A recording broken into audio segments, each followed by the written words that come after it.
Mesdames, Messieurs, bonsoir. Bienvenue dans cette grande édition du soir sur Télé Sahel, dont voici les titres. Le ministre de l'Équipement et des Infrastructures a visité ce vendredi 2 janvier 2026 le centre de perfectionnement des travaux publics de Niamey. On en parle dans ce journal-là. Cérémonie de présentation au drapeau ce matin des élèves gardes nationaux de la promotion 2025, les Échos, dans ce journal-là.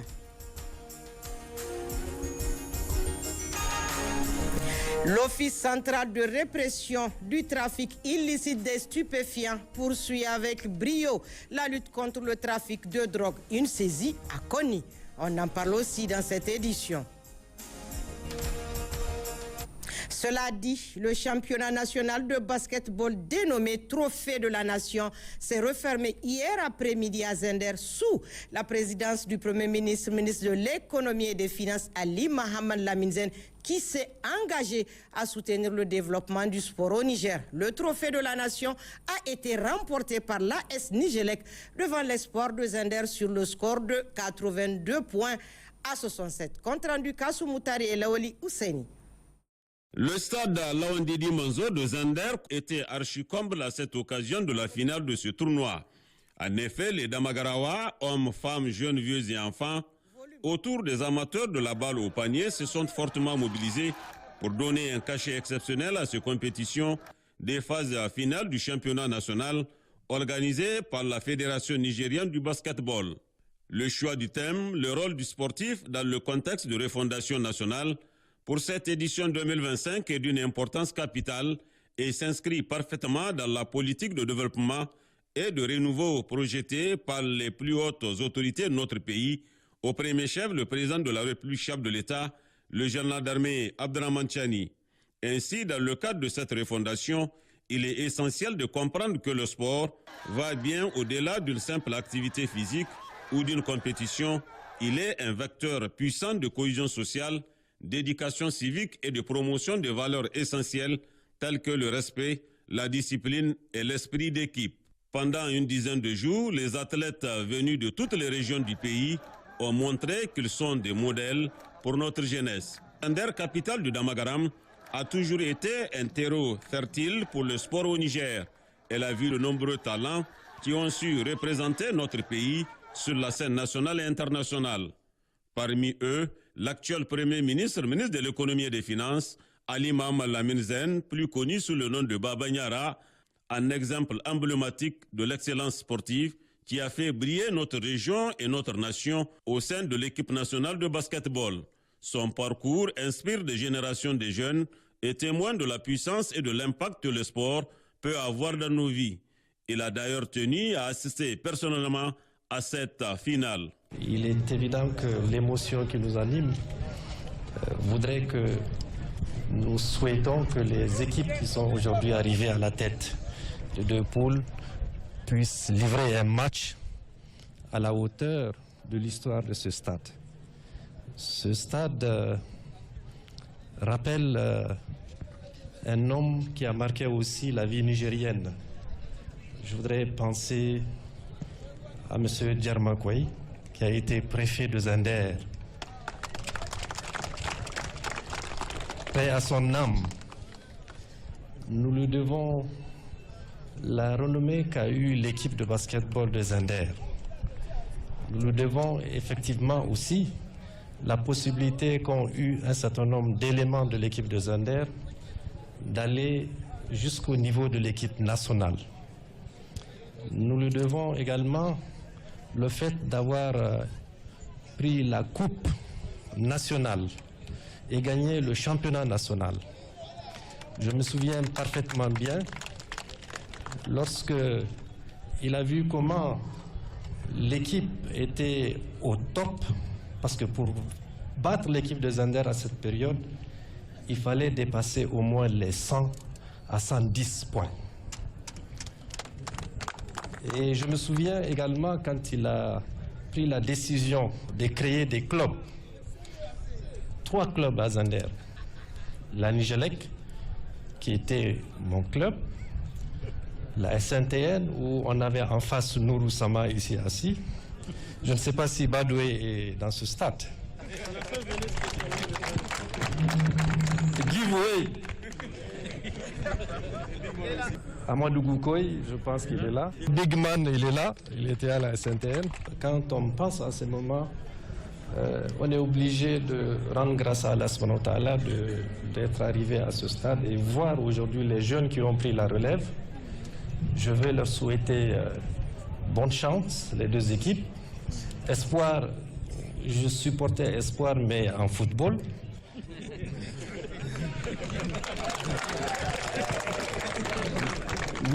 Nigelec, parce que j'ai joué à la Nigelec. Donc je vais vous supporter.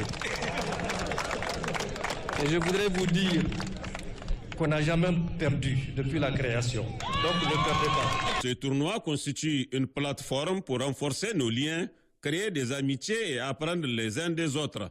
C'est pourquoi le Premier ministre a, au terme de son intervention, tenu à réaffirmer son engagement à soutenir le développement du sport dans notre pays et à encourager toutes les initiatives qui visent à promouvoir des pratiques sportives saines et inclusives. Cette coupe dénommée Trophée de la Nation, première édition, a été remportée par l'équipe de l'AS Nigelec de Niamey devant celle de Zander sur le score de 82 points contre 67.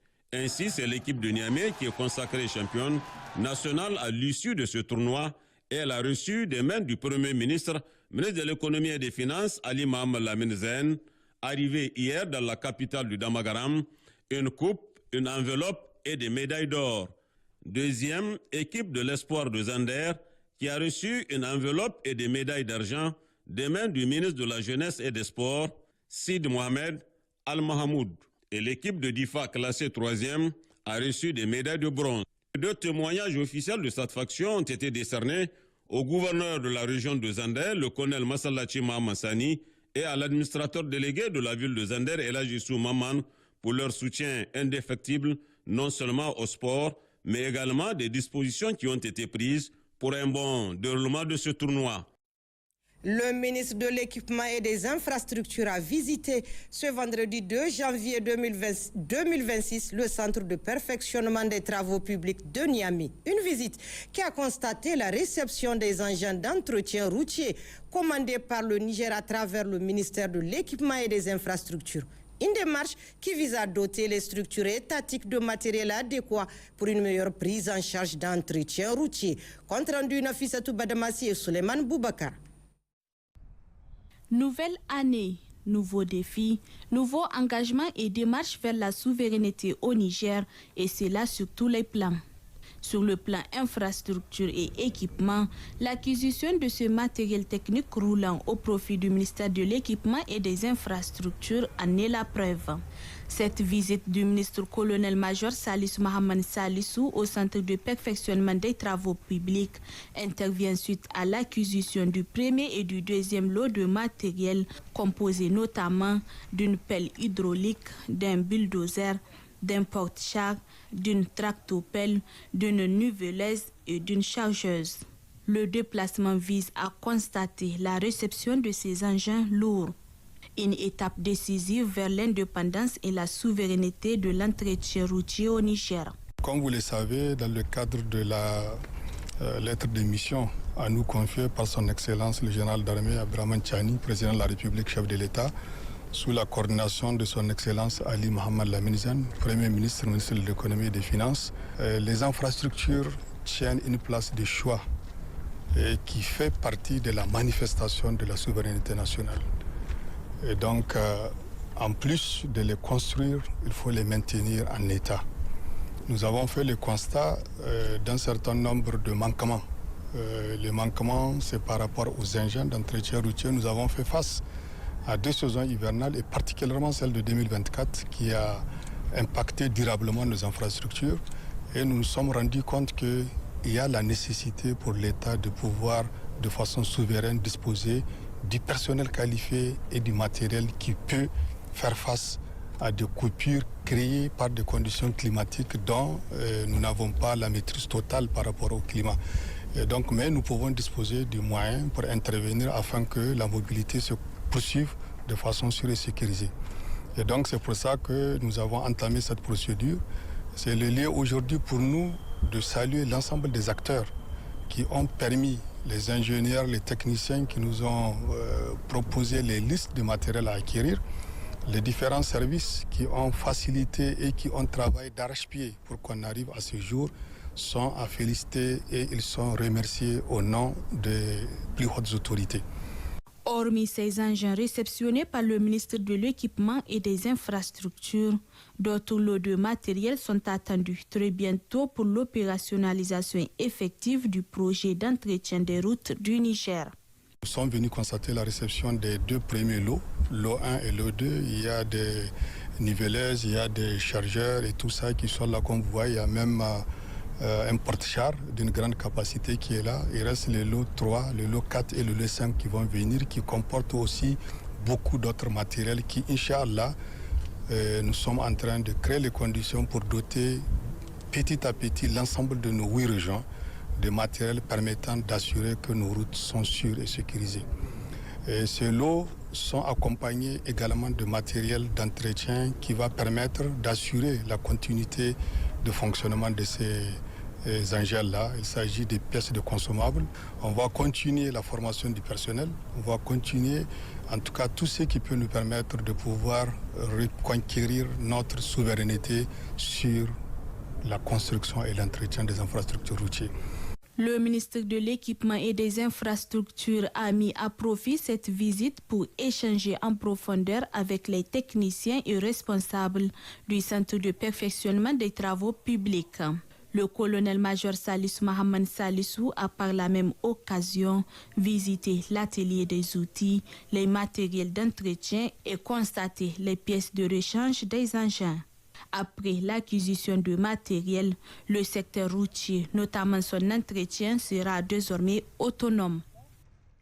L'atelier national de préévaluation de la campagne agro-silvopastorale 2025 a clos ses travaux ce vendredi à Maradi. Il ressort de cette rencontre que 4 régions du pays sur les 8 sont excédentaires. Les 4 autres sont déficitaires. La cérémonie officielle de clôture était présidée par le ministre de l'Agriculture et de l'Élevage, le colonel Mohamed El Hadji Ousmane. Compte rendu Mariama Keita et Nafiou Alaji.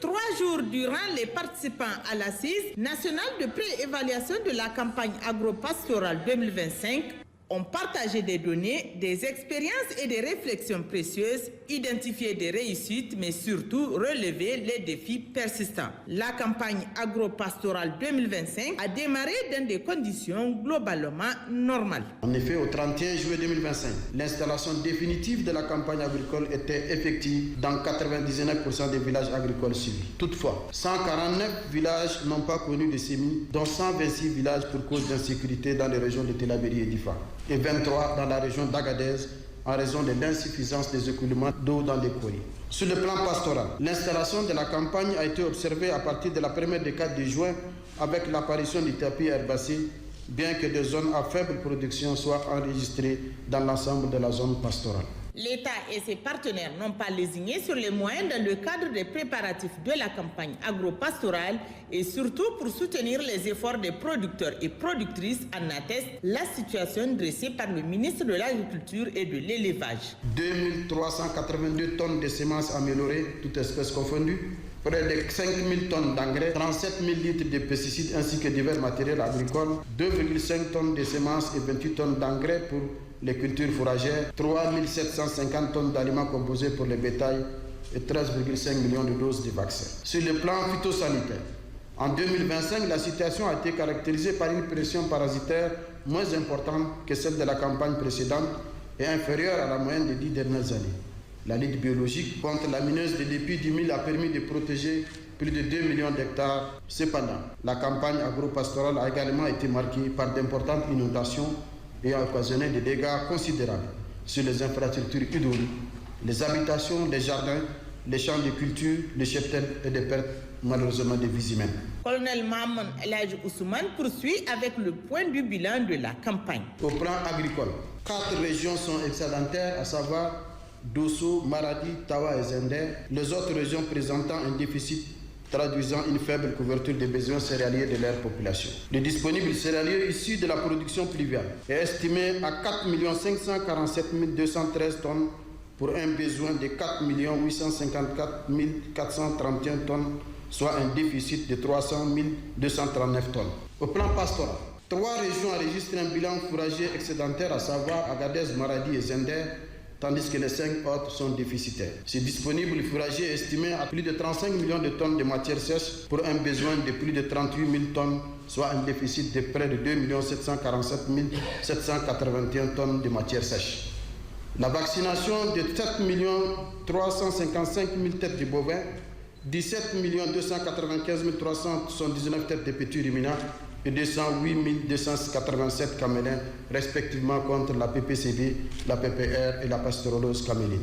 Face aux différents résultats des 3 jours de travaux et surtout des défis à relever, le ministre de l'Agriculture et de l'Élevage a rassuré les cadres techniques régionaux, départementaux et communaux, les responsables des projets, programmes, ONG et associations de développement, et ceci en présence des membres de la mission, que son entité ministérielle a déjà élaboré un plan d'accompagnement en faveur des pasteurs, agro-pasteurs et agriculteurs pour maintenir le cheptel dans un état physique satisfaisant et pour renforcer la production des cultures irriguées et de décrue. C'est pourquoi, pour pallier le déficit céréalier enregistré, nous venons officiellement de lancer la campagne de cultures irriguées avec la mise à disposition aux producteurs de près de 15 000 tonnes d'engrais minéraux, autres intrants et matériels agricoles, pour atteindre une production brute de plus de 8 millions de tonnes.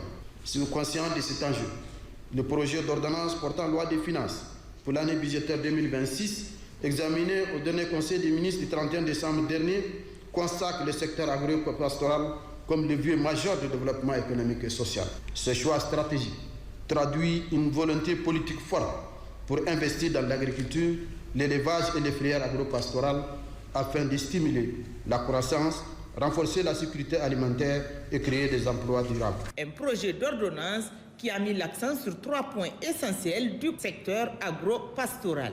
Le dynamisme du secteur grâce à la mise en œuvre du programme de soutien à la campagne agricole et agro-pastorale et une intensification des cultures irriguées. La poursuite de la mise en œuvre de grands projets, la généralisation et l'intensification de la production irriguée et enfin le développement des zones économiques spéciales, notamment les zones agro-industrielles de Niamey et de Maradi.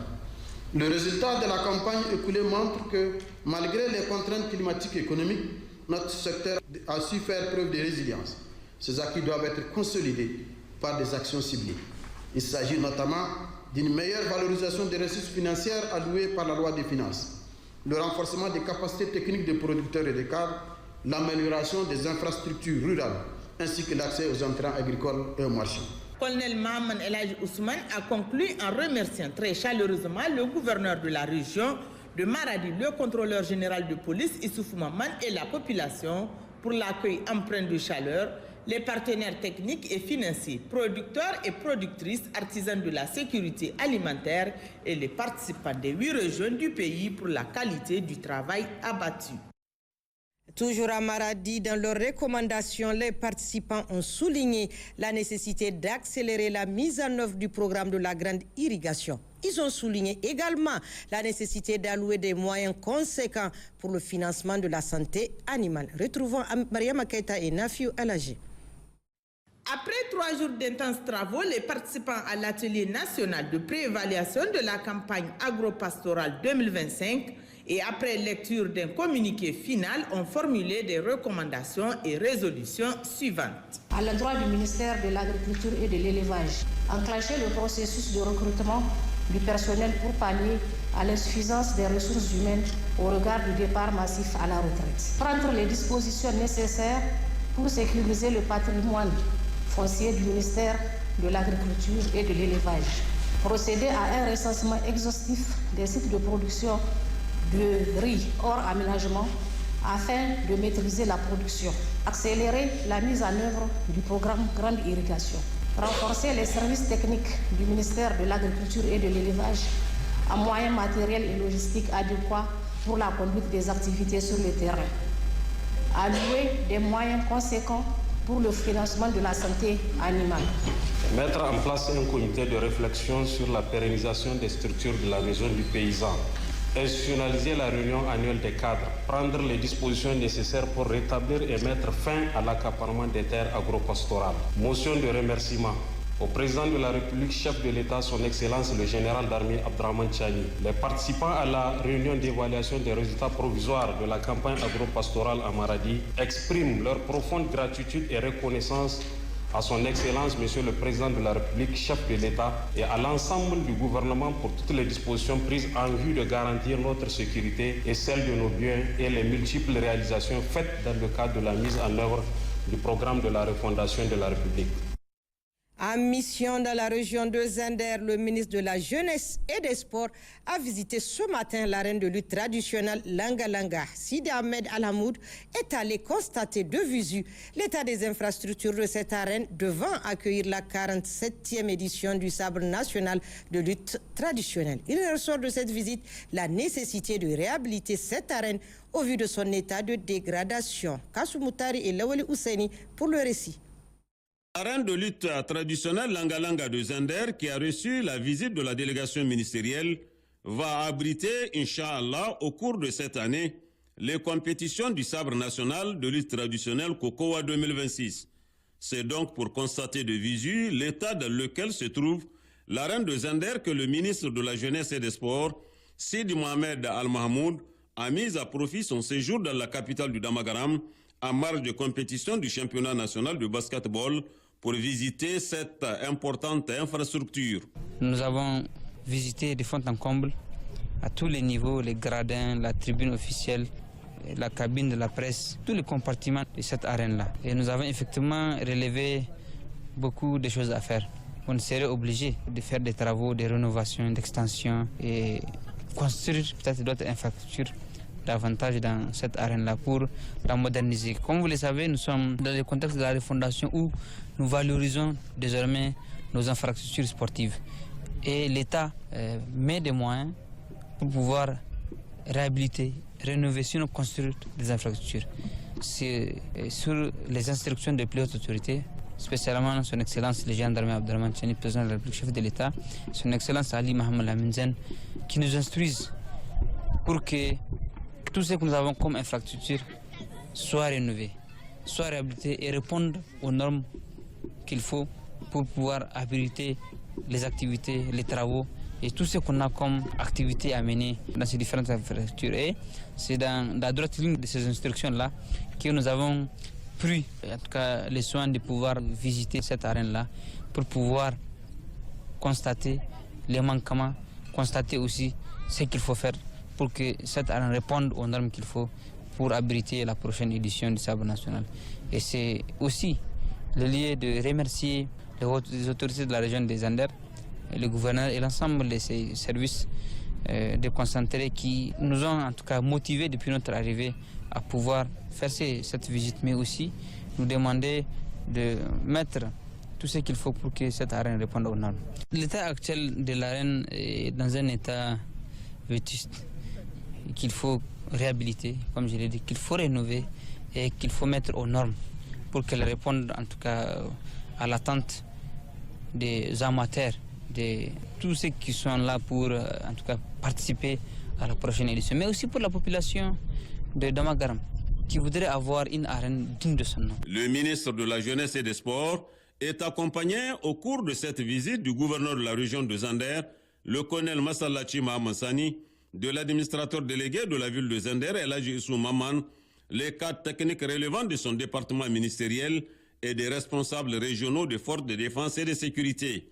Avant de quitter l'arène Langa Langa de Zender, le ministre s'est entretenu avec l'ancien lutteur et champion national de lutte traditionnelle en convalescence à Tassiou Sani. Opportunité saisie par le ministre de la Jeunesse et des Sports pour lui souhaiter un prompt rétablissement.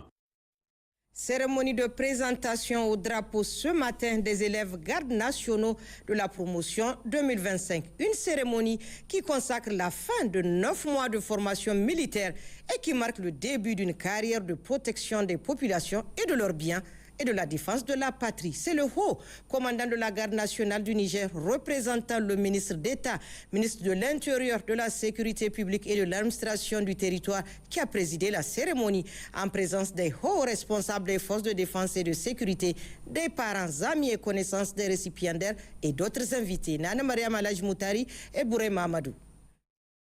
Ils sont 2640 élèves gardes nationaux et 4 agents des eaux et forêts à être présentés au drapeau ce 2 janvier 2026 après 9 mois de formation au centre d'instruction de Hamdallahi. Cette cérémonie solennelle qui a regroupé la haute hiérarchie des forces de défense et de sécurité et les parents et proches des récipiendaires marque la fin de formation d'un contingent issu des recrutements spéciaux qui a concerné les jeunes des régions affectées par le terrorisme et la criminalité transnationale. En définissant les caractères combien importants de la formation dispensée, le commandant du centre d'instruction de la garde nationale de Hamdallahi a souligné que cette cérémonie marque aussi le début d'une carrière militaire pour ces soldats qui sont appelés désormais à affronter la réalité du terrain, parfois jusqu'au sacrifice ultime. Cette formation est axée essentiellement sur les domaines suivants: les aspects militaires et professionnels, le règlement de discipline générale, le maniement des armes, les connaissances techniques et tactiques du combat, l'intervention professionnelle, les notions en matière de droits de l'homme, les techniques d'interpellation en matière de police administrative, les aptitudes et attitudes professionnelles, le guide d'éthique et de déontologie du personnel de la garde nationale du Niger. L'appropriation du guide, du bon usage des réseaux sociaux afin de circonscrire les informations pouvant porter atteinte à la sécurité nationale et d'éviter leur diffusion. Enfin, la notion de lutte antiterroriste.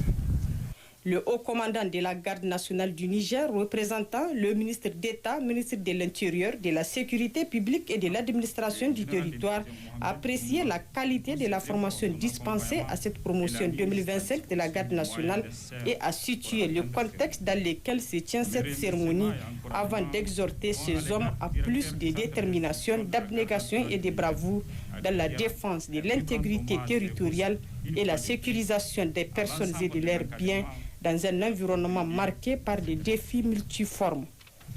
Chers élèves gardes nationaux de la promotion 2025, la devise de notre pays est fraternité, travail, progrès. À travers cette devise s'affirme tout un symbole dont il convient de saisir l'essence en tant que Nigériens, citoyens nigériens, soldats défenseurs de la patrie et garants de la sécurité nationale que vous êtes désormais. En acceptant ces métiers, vous connaîtrez des situations de stress, de privation et de diverses épreuves dans le cadre de l'exécution de vos missions futures. Il vous appartient dorénavant de vous rappeler en toutes circonstances que vous êtes exclusivement au service du Niger et que seul son intérêt commande.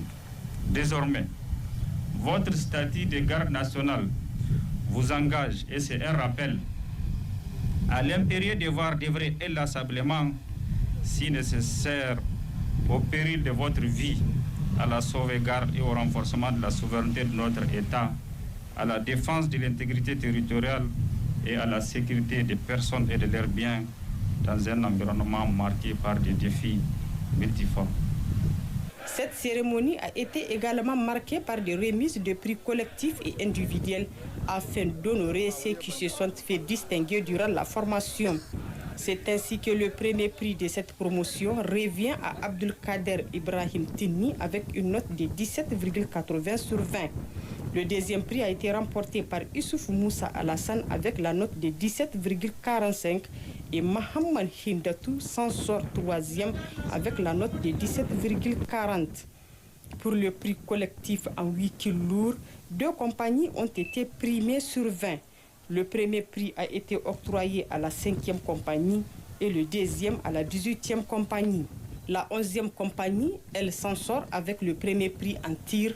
Le premier prix de parcours du combattant revient à la 3e compagnie le premier prix du ballon militaire à la 10e compagnie et enfin le premier prix des relais à la 20e compagnie.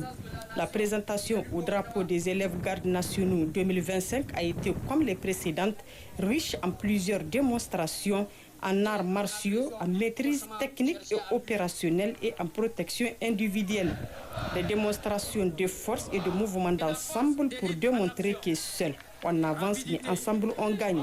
Toutes ces démonstrations symbolisent l'engagement de ces hommes à défendre la patrie.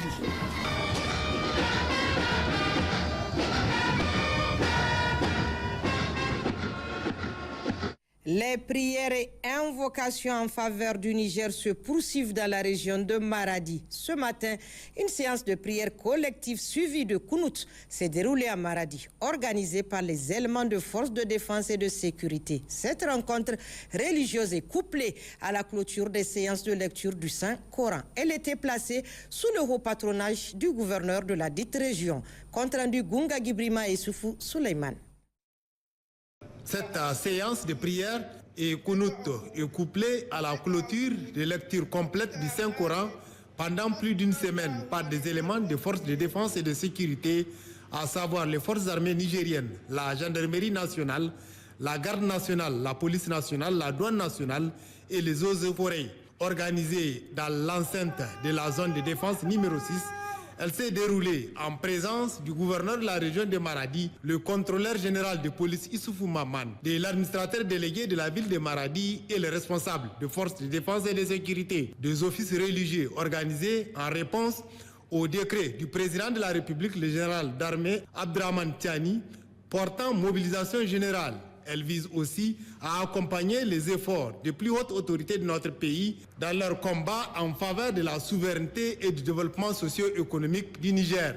Après la prière suivie de Kounout, les éléments des forces de défense et de sécurité ont clôturé l'office à travers des invocations pour la paix et la cohésion sociale et pour qu'Allah protège le Niger et son peuple. Nous sommes les acteurs de cette gouvernance. Nous sommes tous concernés. On doit faire en sorte que ce pays demeure debout. Et Inch'Allah, avec ces prières-là, et notre mobilisation générale, notre engagement, Inch'Allah, le Niger va triompher. Continuons à passer sur le terrain et continuons également à prier pour que Allah nous donne la victoire. Des prières et invocations à l'honneur des forces de défense et de sécurité tombées sur les champs d'honneur et pour qu'Allah descende toute sa miséricorde sur le Niger et guide nos dirigeants dans leur combat pour la patrie. Une séance de prêche et de Fatiha s'est déroulée ce matin à la grande mosquée Madina de Tillabéri. Organisée par la Fédération des femmes autonomes de Tillabéri, cette activité religieuse s'est tenue dans un élan de piété et de solidarité nationale. Salamatou Bada et Amadou Ibrahim pour le récit.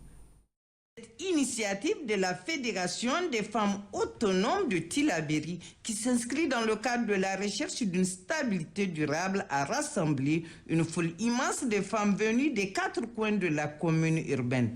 L'objectif était clair, implorer la grâce divine pour le retour définitif de la paix au Niger, avec une pensée particulière pour la région de Tillabéri, durement éprouvée par les défis sécuritaires. On a initié cette activité aujourd'hui, la première de la fédération, une Fatiha. Donc vraiment c'est pour implorer le bon Dieu qu'il nous gratifie d'une paix durable dans notre région Tillabéri et dans le Niger en général. Vraiment on remercie la population de Tillabéri, surtout les femmes qui ont assisté à cette Fatiha. Que Dieu exauce nos prières et que Dieu nous gratifie d'une paix durable dans notre région. Au cours de la séance, les prêches ont mis l'accent sur les valeurs de tolérance, de cohésion sociale et le rôle crucial de la femme dans la promotion de la paix au sein des foyers et de la communauté. Cette forte mobilisation des femmes souligne l'urgence et l'importance de cette initiative spirituelle dans un contexte où chaque citoyen aspire à la sécurité. Des doigts ont été prononcés pour le retour définitif de la paix dans notre pays, le Niger. L'Office central de répression du trafic illicite de stupéfiants poursuit avec brio la lutte contre le trafic de drogue. Son antenne de Koni a procédé récemment à la saisie d'une importante quantité de drogue. La marchandise a été présentée aujourd'hui aux autorités administratives, judiciaires et traditionnelles du département de Koni. James Didier et Sanoussi Fala pour le récit.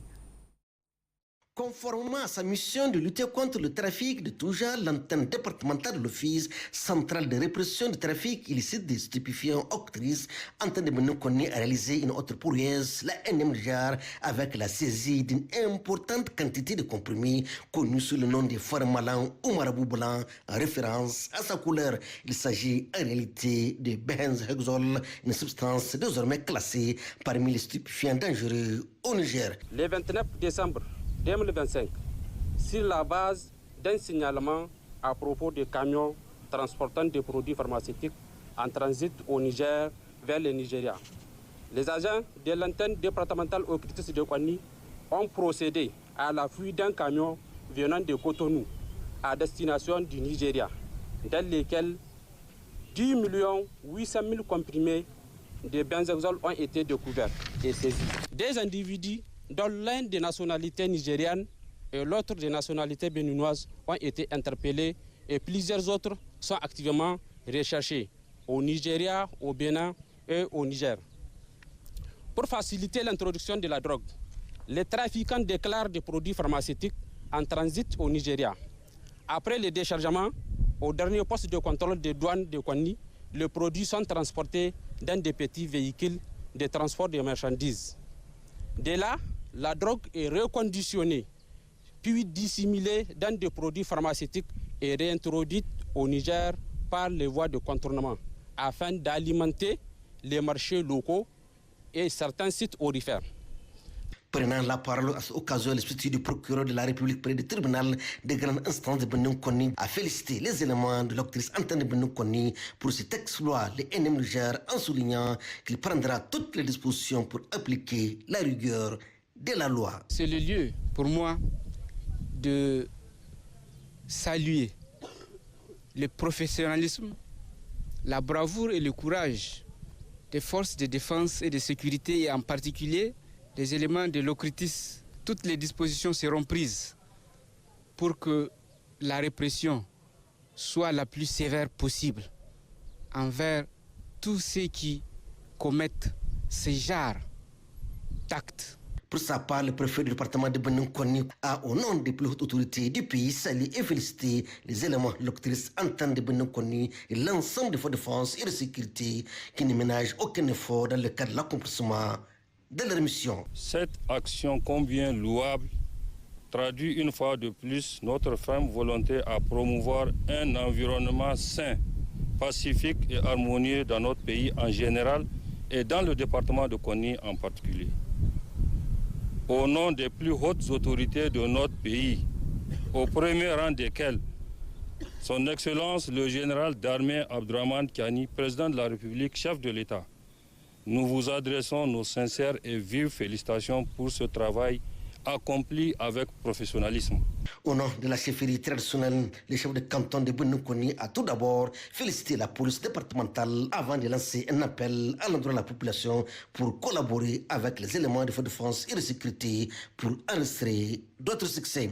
L'occasion a été également saisie par le directeur départemental de la police de Benokoni, le commissaire principal de police Mohamed Boubacar, pour remercier les autorités pour leur accompagnement en invitant les populations à plus de collaboration et de vigilance. Soulignons dans la même foulée qu'une moto de marque Haouji a été également saisie par la police départementale de Benokoni.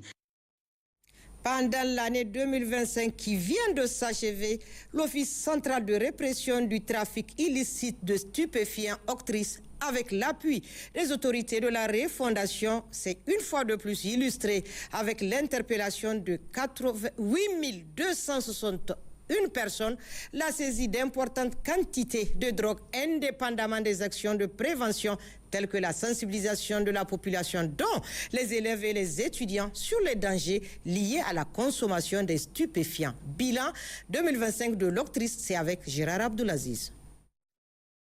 Dans l'accomplissement de ces missions sous l'impulsion des plus hautes autorités du Niger, Conformément à la dynamique de refondation en cours dans notre pays, l'Office central de répression du trafic illicite de stupéfiants OCRETIS a effectué au cours de l'année 2025 plusieurs actions tant dans le domaine de la prévention que dans celui de la répression. Ainsi, au titre de la prévention, on peut rappeler les actions de communication de masse à travers d'abord des campagnes de sensibilisation organisées par l'OCRETIS et ses partenaires dans plusieurs localités du Niger, Arlit, Abalak, Tessawa, Zender, Koni, Tawa, Niamey, à l'endroit des populations, notamment les jeunes, sur les dangers du trafic et de la consommation de drogue, ainsi que de médicaments de qualité inférieure ou falsifiés. Ces actions ont permis de sensibiliser environ 20 584 personnes, dont 16 564 élèves et étudiants. Il y a aussi des messages succincts à l'occasion de certains grands événements culturels, sportifs ou artistiques d'envergure nationale, à l'exemple de la communication faite à l'occasion du 46e championnat national de lutte traditionnelle tenu à Tawa du 19 au 28 décembre 2025 sur les conséquences de la consommation de drogue et des médicaments de la rue par une équipe pluridisciplinaire composée d'agents de l'OCRETIS, du ministère de la Santé publique, du ministère de l'Éducation nationale, des membres de la Commission nationale de coordination de la lutte contre la drogue et des acteurs de la société civile. On peut évoquer aussi des opérations de dépistage de drogue sur le conducteur, une innovation.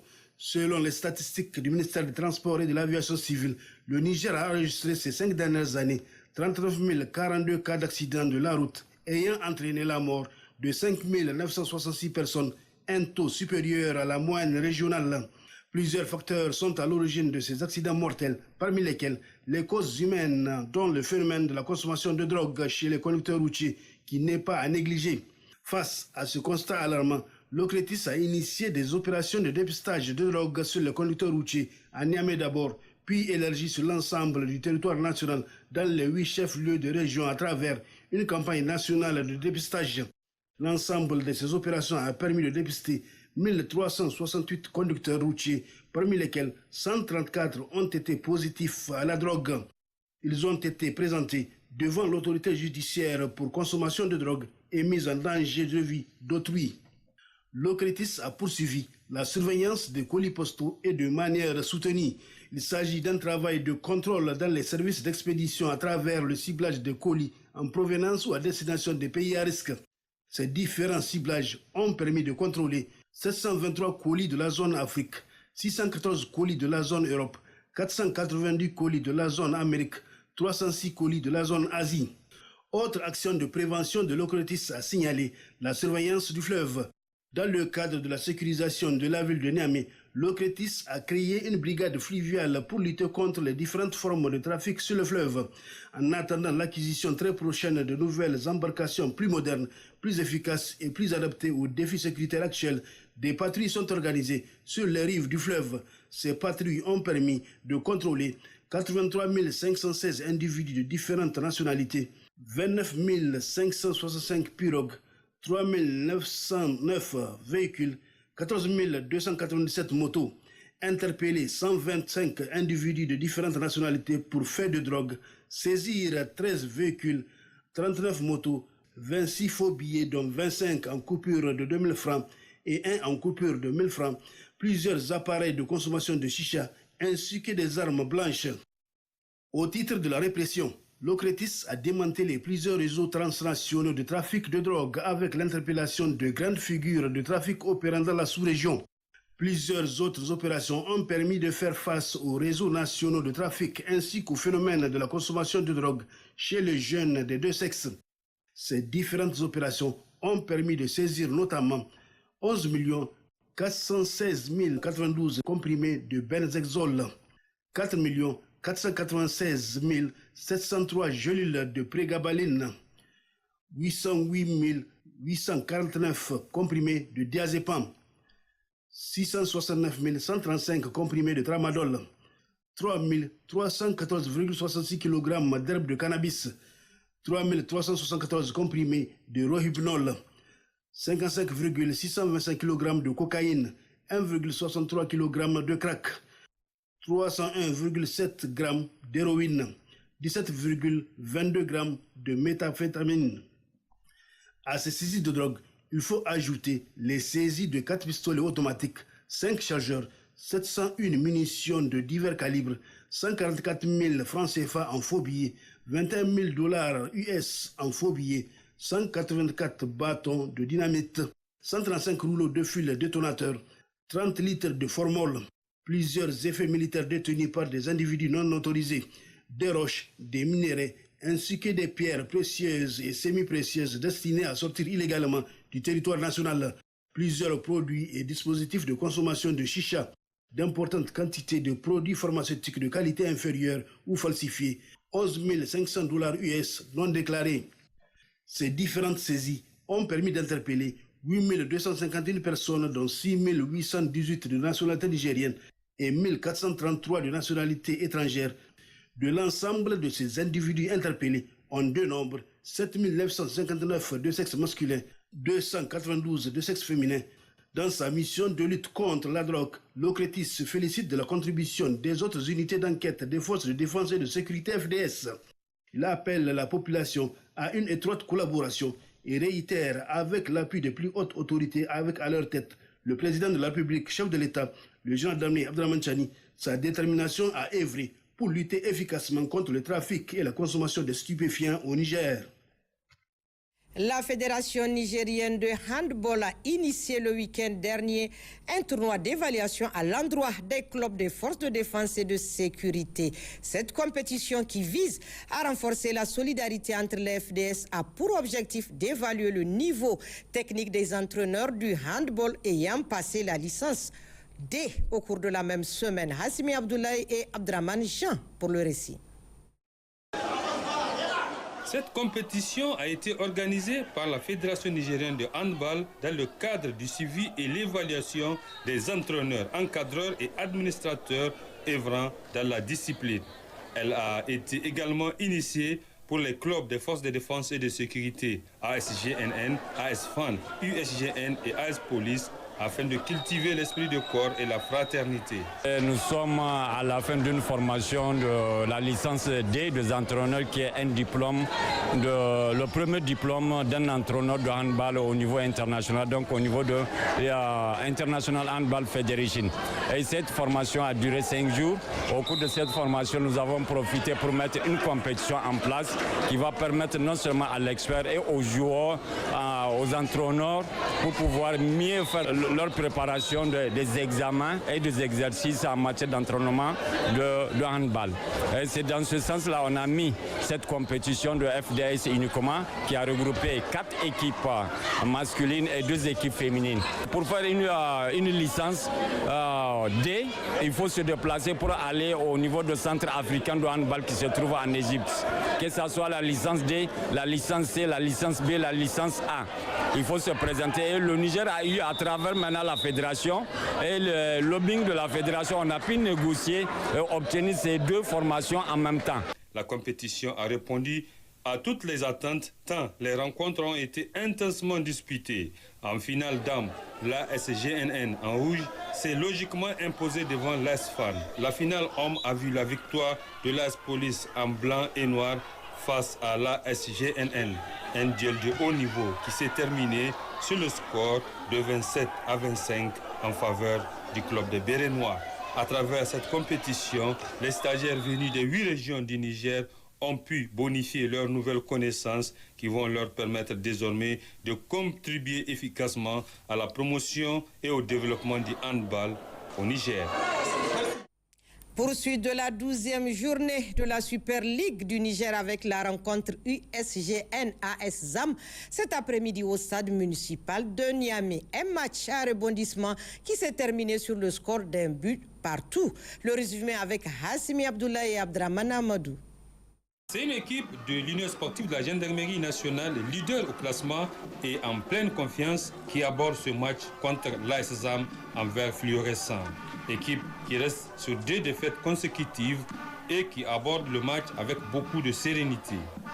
La première période a été équilibrée, avec peu d'occasions de but, bien que l'AS-ZAM aurait bien pu ouvrir la marque sur cette occasion de but. Mais Maman Tahirou manque l'immanquable. 0-0 à la mi-temps. En seconde période, Cheikh Omar Diabaté multiplie les changements et l'USGN impose son jeu à l'adversaire, se créant beaucoup d'occasions de but. Mais le portier de l'AS ZAM, Younoussa Harounadullah, retarde l'échéance. Il ne peut cependant rien face à l'opportunisme de Nicolas Kofi qui ouvre le score à la 114e minute. Loin de baisser les bras, les joueurs de l'AS ZAM se ressaisissent et multiplient les initiatives offensives. Choix payant avec l'égalisation à la 85e minute. Score final, 1 but partout. Un match ayant un goût amer du côté de l'USGN freiné dans son élan. En fait, la manière de gagner et de prendre le but, c'est ce qui fait mal.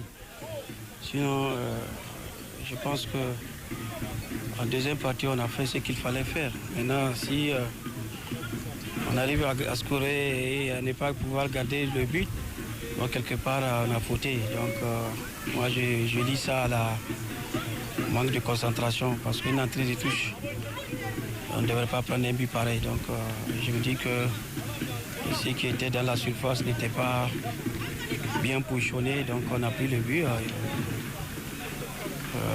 On doit travailler davantage dans ce sens. C'est des instructions qu'on a données aux joueurs. Donc ils ont suivi nos consignes. Donc c'est pour cela ils ont pu tenir. À son 12e minute, l'équipe de l'USGN mène. Après, on a pu égaliser. Donc normalement, on devrait même gagner parce qu'on a arrêté plus de 5 occasions.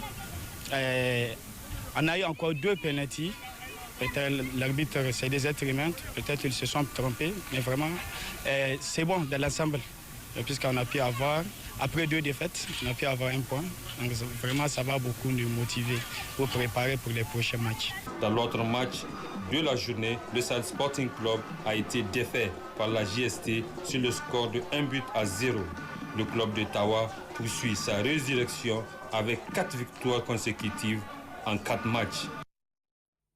Avant de refermer ce journal, retenez que quand une personne n'a plus besoin du village, mais qu'elle rôde chaque nuit autour des greniers, c'est que le village n'est pas, c'est pas le village qui l'attire, c'est juste le mille. Alors, suivez mon regard.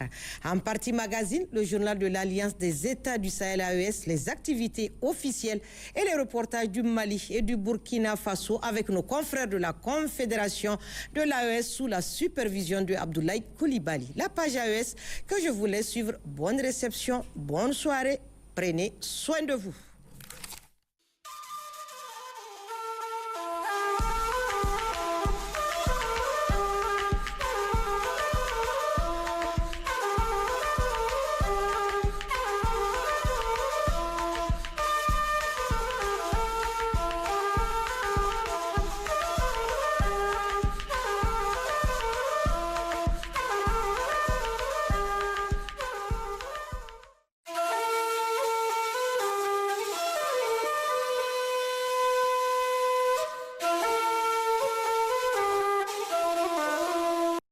Par cette rencontre communautaire, l'Alliance des Berabiches du Mali entend réaffirmer son adhésion et son engagement pour la paix, l'unité et le vivre ensemble, à travers le commerce, la culture, les alliances sociales et le dialogue intercommunautaire. Les Berabiches ont contribué à tisser les liens solides entre les différentes communautés du Nord et du Sud. Cette rencontre est aussi un moment de bilan, mais surtout un moment de renforcement de notre engagement, accompagner l'État malien, les autorités de la transition et toutes les initiatives visant la paix durable, la cohésion sociale et la réconciliation nationale. Nous réaffirmons ici, haut et fort, que l'Alliance des Berabiches du Mali se tient fermement aux côtés des autorités de la transition sous le leadership du général d'armée Assimi Goïta, dans un esprit patriotique et responsable, mais également constructif. Auparavant, les jeunes et les femmes se sont réjouis de la tenue de cette rencontre. L'association Tamazouk, Alliance pour la paix et la concorde, partage les mêmes valeurs que l'Alliance des Berabiches du Mali. La position de l'Alliance des Berabiches du Mali et Tamazouk est claire. Refuser la haine, rejeter les replis identitaires, combattre les discours de division, promouvoir une paix enracinée dans la justice, la dignité et le respect. Tout cela grâce à vous les Berabiches. Barakallahu fikum.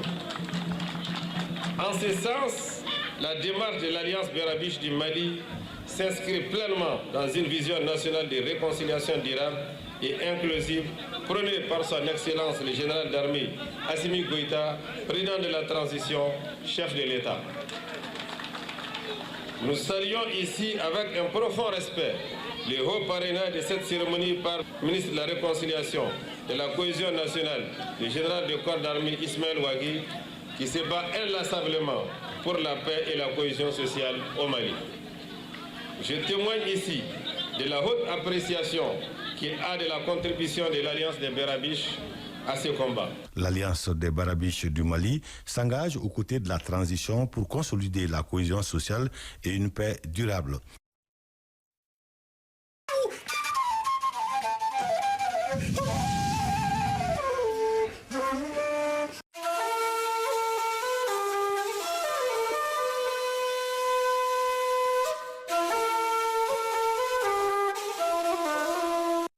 Les défis sécuritaires, économiques et sociaux que notre pays vit en ce moment appellent à un sursaut patriotique sous le leadership des plus hautes autorités du pays. Cet appel du président du Haut Conseil des Maliens de l'extérieur à l'endroit de ses compatriotes établis à l'étranger fait suite à celui du gouvernement qui a sollicité un effort collectif des filles et fils du pays pour faire face à la crise que traverse notre pays. Les Maliens de la diaspora ont, dans un élan de patriotisme, répondu à l'appel. 200 millions de francs CFA mobilisés par l'organisation et ses démembrements. En vous remettant ce chèque, nous ne venons pas faire un acte de communication. Nous venons poser un acte de devoir, un acte d'attachement, un acte de fidélité à notre patrie. Nous souhaitons que ce geste inspire d'autres élans entre l'État, les collectivités, les acteurs économiques, la société civile et les Maliens établis à l'extérieur, afin de bâtir une réponse nationale plus forte, plus coordonnée et plus efficace aux défis de notre temps. La somme ainsi remise au ministère des Maliens établis à l'extérieur et de l'intégration africaine s'inscrit dans le cadre du Fonds de résilience de la diaspora face à la crise que traverse le pays. Son objectif est clair, soutenir des solutions énergétiques durables, adaptées et inclusives, notamment au bénéfice des ménages, des services sociaux de base et des collectivités les plus vulnérables. Il s'agit là des mécanismes concrets par lesquels la diaspora accompagne activement la transition énergétique de notre pays à travers les transferts de compétences, le soutien à des projets innovants et la mobilisation de financements alternatifs. Grâce à cet engagement, les Maliens établis à l'extérieur viennent de démontrer une fois de plus qu'ils ont confiance à leur pays, ils ont confiance à la vision des autorités et qu'ils sont engagés à soutenir et qu'ils sont solidaires en tout cas des populations qui sont restées ici et que toutes les crises, toutes les difficultés que nous connaissons, ils les ressentent au même titre que nous et ils sont engagés à nous aider à les circonscrire. Et le patron de l'hôtel des finances de rassurer ses compatriotes que ces fonds seront utilisés conformément aux objectifs fixés par l'État.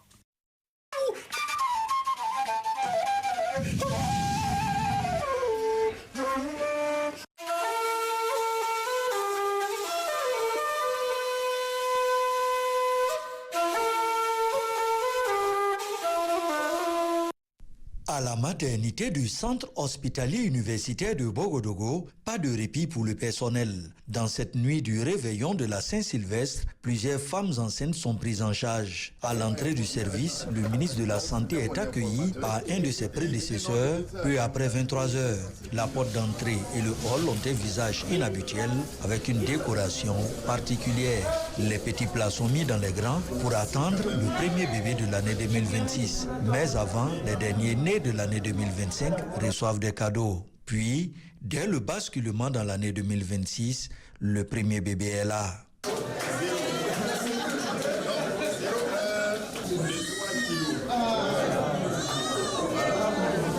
Il y a de cela 3 jours que nous sommes allés à la maternité de Rayongo et on n'a pas eu gain de cause. Et c'est aujourd'hui dans l'après-midi qu'on nous a transférés ici au CHU de Bogodogo.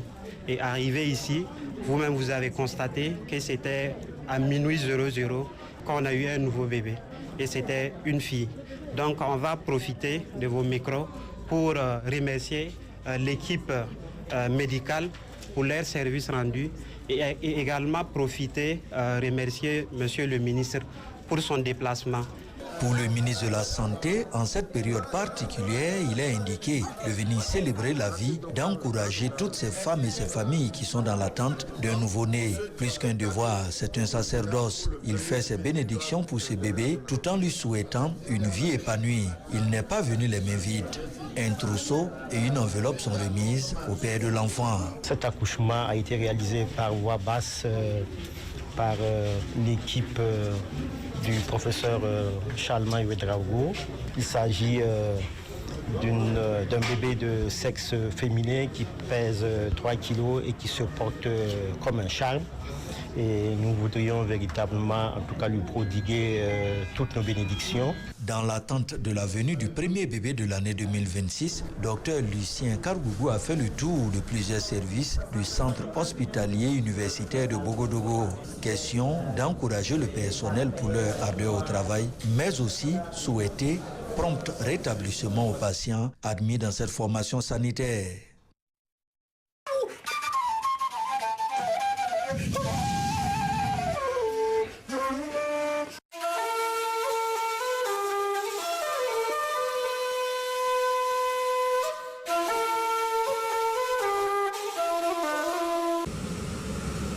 Pendant que les Bobolais célèbrent la Saint-Sylvestre, eux ont le cœur à l'ouvrage.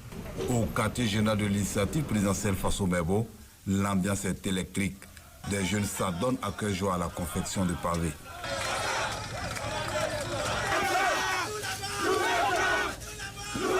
Sur cette rue en reprofilage, tout comme sur ce site de construction de voies pavées, le vrombissement des engins remplace la musique des fêtes. Casse sur la tête.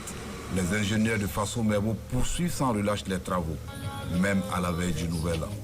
Un choix assumé par ces hommes qui ont troqué les habits de fête contre l'uniforme du devoir.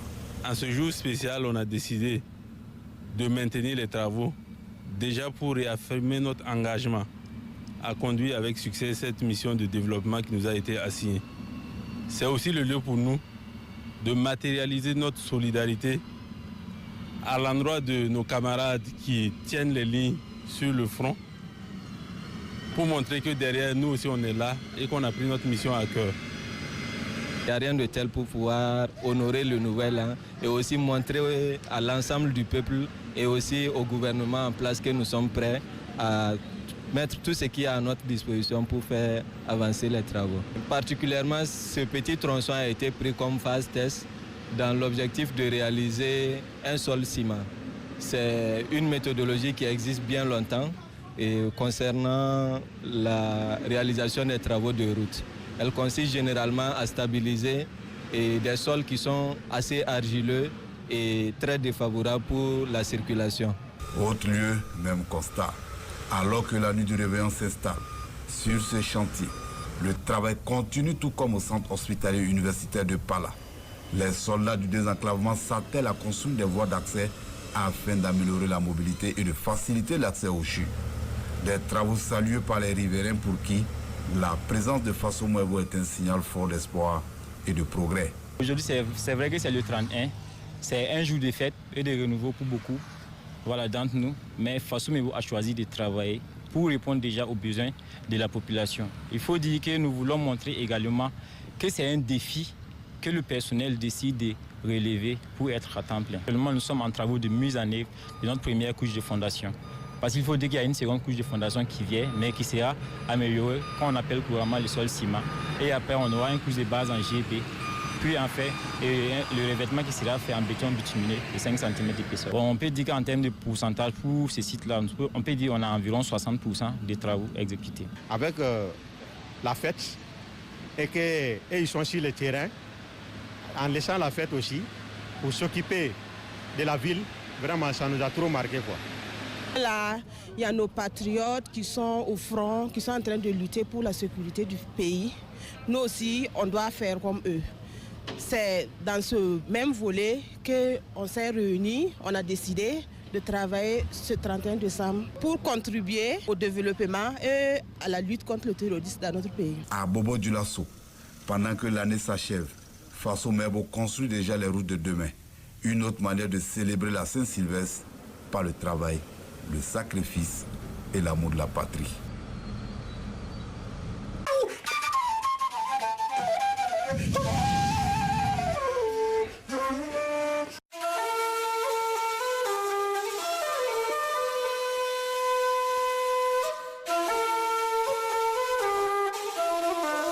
Camarades combattants pour la liberté, la souveraineté et l'indépendance réelle. Droit dans ses bottes, le béret bien coiffé et les couleurs nationales et celles de la Confédération des États du Sahel en arrière-plan, le capitaine Ibrahim Traoré, chef suprême des armées burkinabè, parle à ses concitoyens à l'occasion de la nouvelle année 2026. 2026 n'aurait pu voir le jour pour le Burkina Faso sans les multiples sacrifices des forces combattantes. Le chef de l'État est donc reconnaissant de toutes les actions audacieuses et éclatantes des forces de défense et de sécurité et des volontaires pour la défense de la patrie. En 2025, des jalons ont été posés et 2026 s'annonce comme une année charnière dans la lutte contre l'impérial terrorisme. Je prie pour le repos des âmes de tous ceux qui ont perdu la vie dans ce combat contre cette barbarie. Et également, je souhaite prompt rétablissement à tous ceux qui ont été blessés physiquement, mentalement dans cette guerre. 2025 fut une année où beaucoup de projets ont débuté. Beaucoup d'efforts ont été consentis dans le recrutement de personnel au niveau des différentes forces. Également, plusieurs formations ont été entamées au sein de nos propres armées de façon endogène, ce qui a permis de créer beaucoup d'unités spécifiques qui font un travail remarquable sur le champ de bataille. Un travail remarquable à l'image de l'opération L'Almasga ou Mur de glace. Une opération audacieuse qui a permis d'écraser tous les ennemis de la nation burkinabè au passage des forces combattantes. Le président du Faso, le capitaine Ibrahim Traoré, en veut pour preuve plusieurs acquis à travers l'ensemble du territoire national. Cette opération audacieuse a permis à nos forces combattantes de se poser dans les sanctuaires de l'ennemi, là où depuis 5-6 ans, on croyait impossible d'atteindre. Nos unités ont mis pied et ont reconquis ces zones. Ces opérations ont permis donc la reconquête de plusieurs dizaines de villages, en passant par la région donc de Nakambe, Napade notamment aux abords donc du barrage de Kompianga, en remontant par Namungu dans le Goulmou, en passant par Zagadegan dans le Quilcé, mais également la zone de Namsigia autour de Djibo et Toulfé entre Djibo et Titaou. Ces opérations ont été menées avec la plus grande audace et l'ennemi a été écrasé sur le passage de nos forces combattantes qui s'y sont installées et continuent leur progression au fur et à mesure. Ces résultats témoignent de la puissance de feu de l'armée burkinabè et cela grâce à l'acquisition de matériel militaire de pointe et stratégique au profit des forces combattantes. 2026 va connaître donc un nouveau dynamisme, mais avec la même rage de vaincre l'île terroriste. Les opérations vont se poursuivre jusqu'aux limites de nos frontières pour vaincre cette hydre terroriste qui trouble la quiétude de Burkinabé. L'armée va continuer à monter en puissance, les forces de sécurité intérieure également. Il y aura un petit changement qui va permettre au VDP de se projeter plus en avant pour appuyer les autres forces. Les actions de reconquête du territoire national se poursuivent sans discontinuer, rassure le capitaine du bateau Burkina Faso. L'ensemble des acteurs, forces combattantes et populations civiles sont donc invités à resserrer les rangs et dans une union homogène pour libérer le territoire burkinabè et celui de la Confédération AES des forces du mal.